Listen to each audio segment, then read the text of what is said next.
Welcome to Donmar TV News Channel. At Pangulong Duterte dapat sabihan ng China na lumayo na sa teritoryo ng Pilipinas kung talagang itinuturing tayong kaibigan.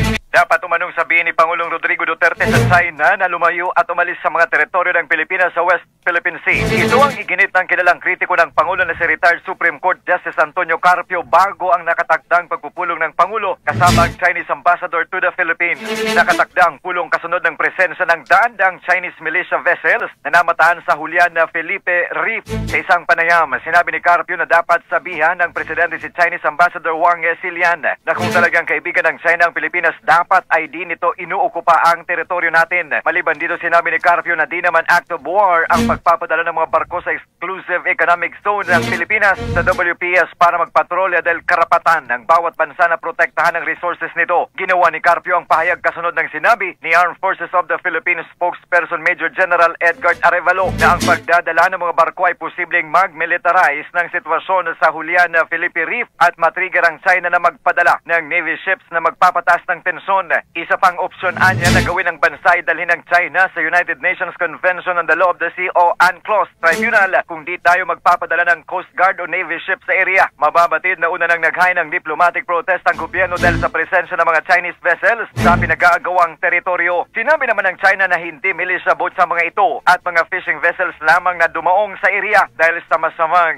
panahon. Naniniwala si Bayan Muna Party List Representative Carlos Isagane Zarate na posibleng makaranas ng problema ang mabagal na vaccine rollout sa Pilipinas dahil sa panibagong pahayag ni Pangulong Rodrigo Duterte na tila kumukontra sa indemnity para sa COVID-19 vaccine.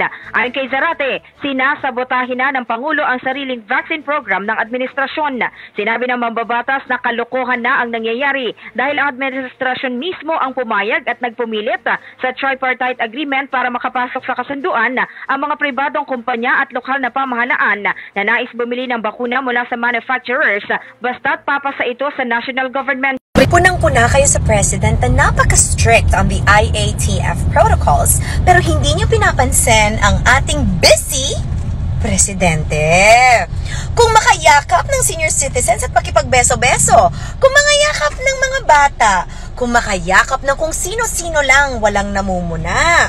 Hindi po yan maliit na bagay ang ginagawa niya. But why are you not noisy? Why? Okay. Madam, bakit tayo niyong yakapin si President Duterte? Diba? Senior citizen din siya. Bakit ayaw mo makipagbesuhan? Bakit ayaw mong makipag-friends?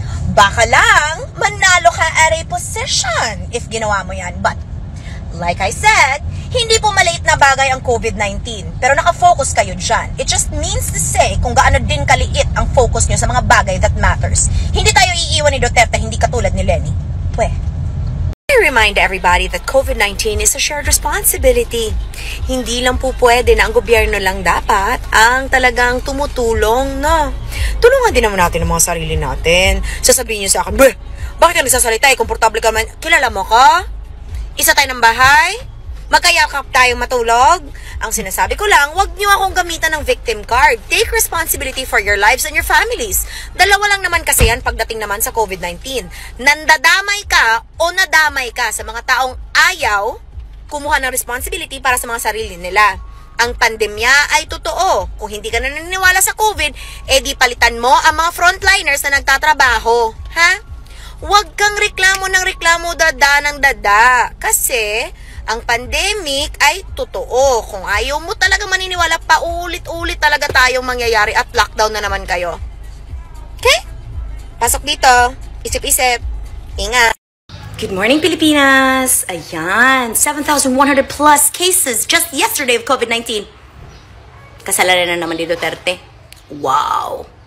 So, law-abiding citizens at napaka-perfect naman sa pagsunod ng protocol ang mga Pinoy? Nag-wow ba kayo? Do you wash your hands regularly? Do you observe social distancing? Do you wear your face mask and face shield at all times? No. Pag nag-face mask, nasa baba. Pag nag-face shield, nasa ulo. Ano na? Dumating ang bakuna, inisip na cure, wala ng COVID, nag-relax sa mga protocols, nagsilabasan. Di ba sinabi stay at home, save lives? Save money? Ayan.